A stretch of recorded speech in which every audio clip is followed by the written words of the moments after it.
ኦሪጂናሉ ነው። ከስዕሏ ላይ ጠብ ጠብ እያለ በእንዲህ መልኩ ተጠራቅሞ ነው 3 አስረክብ ያለው ጀሪካን ውስጥ ተጨምሮ ሰውም ተሰልፎ ቢሆን ሳያገኝ እንዳይሄድ ያው አስረክብ ያለው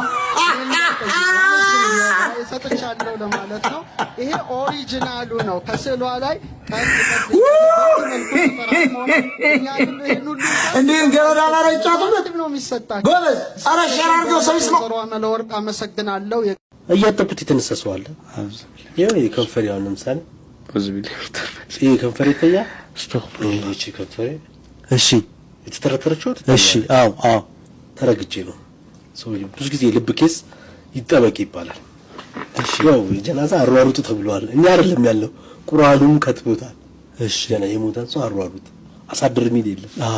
እንደው ድንገት ቤተሰብ የኛ ሀያ አድርገን ቤተሰብ ምናምን እናት አባት ምናምን ካሉ ለነሱ ስንል ነው ምናዘገየው እንጂ ጀናዛ አሯሩጥ ተብሏል። ኦኬ ከሞተ በቃ ለመቅበር መቸኮል ነገር ዙር አካባቢ ነው።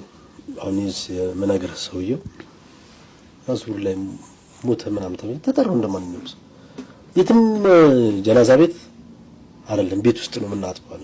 እሺ ነው ምን ችግር አለ?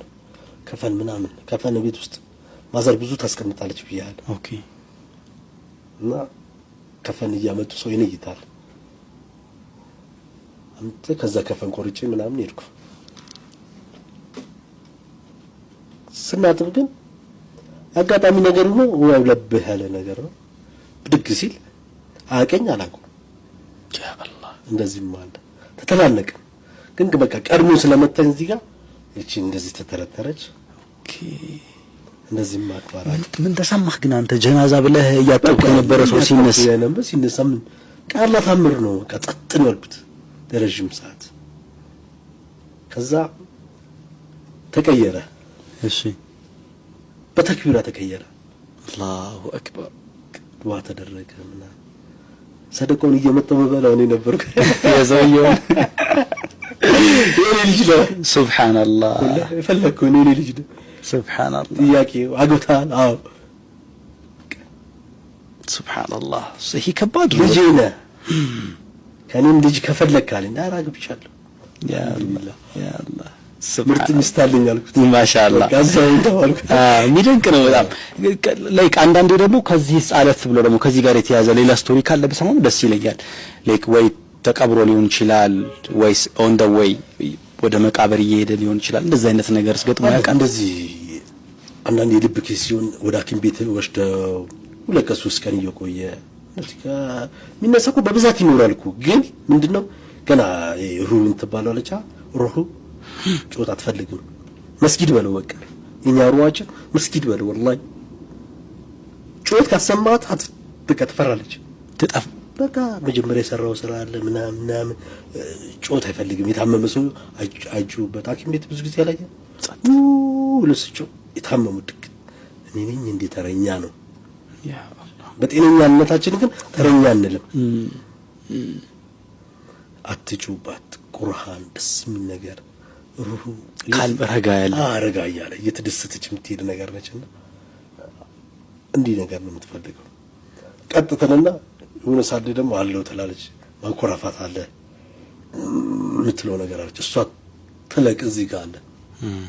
አንዳንዴ አሁን በግ እኮ ገፈው ለረጅም ሰዓት እኮ ሰውነቱ እንደዚህ ይከተከተ። የሰው ልጅም እንደዛ ነው። ተጠብቀዋል።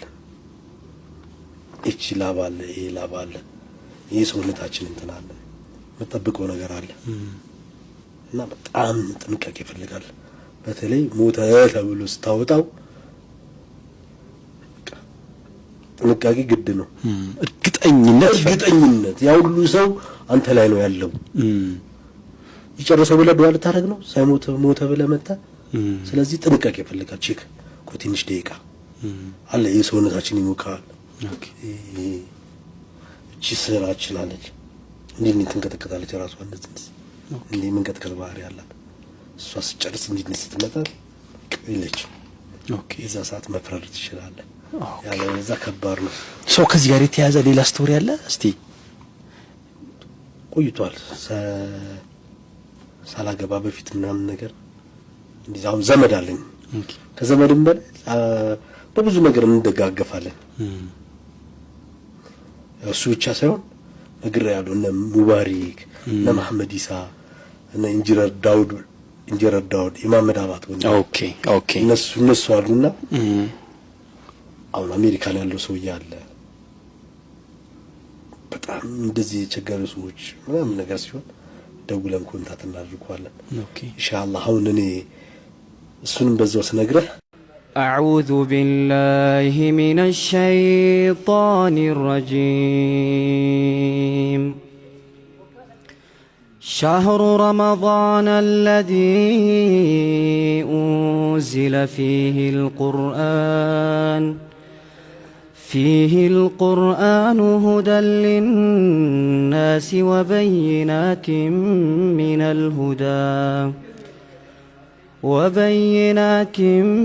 من الهدى والفرقان فمن شهد منكم الشهر فليصمه ومن كان مريضا أو على سفر فعدة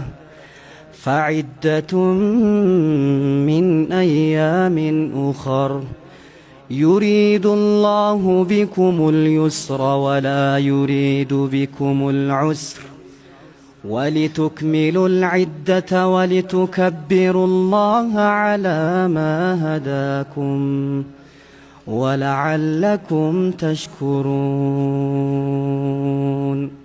والفتاة قالتهما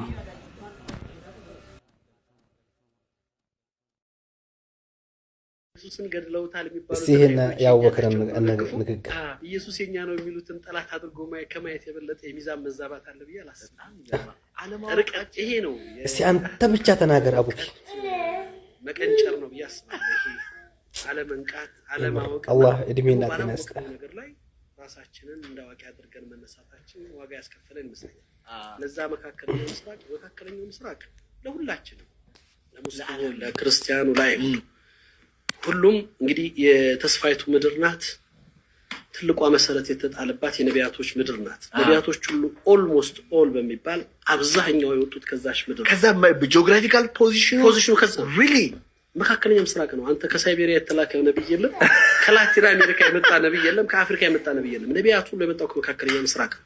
በእስልምና በክርስትና ሁሉ ባይሁዱ እስቲ እዚህ ቦታ ላይ በል ሶሪያ ነው፣ ኢራቅ ነው፣ ፍልስጤም ምድር ሳኡዲ ነው። ይሄው እርሱ ሄዶ ያውቃሉ? አይቻለሁ። ቤተልሔም አልሄድኩም። እኔ ቤተልሔም ነፃ ስትወጣ ብቻ ነው የምሄደው። ተጋብዣለሁ ግን አልሄድም። ያን ጊዜ ነፃ ከወረራ ከቅኝ ግዛት ነፃ ግን አሁን እንዴት ነው የእስራኤል ጉልበት ደግሞ ጀግና እኮ ነው እንዳይመስልህ። ኢራንን ጥሩ እኔ የኢራን የምናምን ጉዳይ ሳይሆን ተፈጥሯዊ ሚዛን አለ። ሁልጊዜ ግፍ እድሜው አጭር ነው፣ በደል እድሜው አጭር ነው። ምንም ኃይል ቢኖርህ ምንም አቅም ቢኖርህ አሜሪካን ያለምን ኃይል ይዛ ገብታ ነው አፍጋኒስታን ላይ 20 ዓመት ተሸንፋ ነው የወጣችው። ሩሲያ አፍጋኒስታን ላይ ገብቷል በ1980ዎቹ መጨረሻ ላይ 89 ላይ ሩሲያን የሚያክል ሀገር ለዛውም ዛሬ ባለችው ሩሲያ አይደለም ሶቪየት በነበረበት ዘመን በደል ነውና የሰው ሀገር ወረው ነውና ተሸንፈው ነው 1989 ላይ በሽንፈታቸው አምነው የወጡት። እና አሜሪካ ቪየትናም ላይ ተሸንፈው ነው የወጡት፣ አሸንፈው አይደለም የወጡት። ይሄ የኃይል ሚዛን ጉዳይ አይደለም። ተፈጥሮ ራሱ ይተፋል። በደል ሰዎችን ያዋርዳል። ምንም ኃይል ቢኖርህ ምንም አቅም ቢኖርህ የሄድክበትና የተከልከው መስመር ግፍና በደል እስከሆነ ድረስ ትከፍለዋለህ። እነሱ ግን የእግዚአብሔር ኃይል ከኛ ጋር አለ የሚሉት ያው እንግዲህ እሱ እኮ ነው። አሁን እሱንም የምናይበት እንግዲህ መለያ የሆነ ነገር ይኖረናል። ሁልጊዜ አንድ ነገር ቢያንስ መነሻው እውነት መሆን መቻል አለበት። አንተ ከፖላንድ ከሆላንድ ከአውሮፓ ምድር ከሩሲያ ተሰብስበህ መጥተህ ንግግሩንም አነጋገሩንም ሁሉንም ነገር ላቡኪ በግልጽ እኮ ነው የሚናገረው። ወላሂ ላዝም ንግግሩ በራሱ ደስ ሲለኝ ፈጣሪ እንደው እድሜና ጤና ይስጥ፣ እድሜ ይረዘም ያርግልና በወላሂ ላዝም አንተ ኮቱን ካርጉት what be this let's have it traditional prime minister doctor honorable engineer his excellency ambassador what be this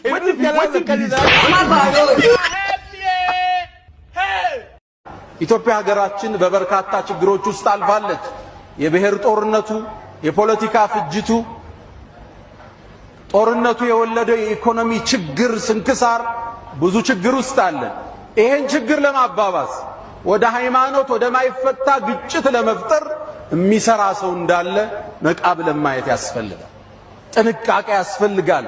ኢየሱስን ገድለውታል የሚባሉትን አይሁዶች የኛ ናቸው ብሎ ደግፎ ኢየሱስ የኛ ነው የሚሉትን ጠላት አድርጎ ከማየት የበለጠ የሚዛን መዛባት አለ ብዬ አላስብም። በጣም ይገርማል። ዓለማውቃችን ይሄ ነው የእውቀት መቀንጨር ነው ብዬ አስባለሁ። ይሄ አለመንቃት፣ አለማወቅና ደግሞ ባላወቅነው ነገር ላይ ራሳችንን እንዳዋቂ አድርገን መነሳታችን ዋጋ ያስከፈለን ይመስለኛል።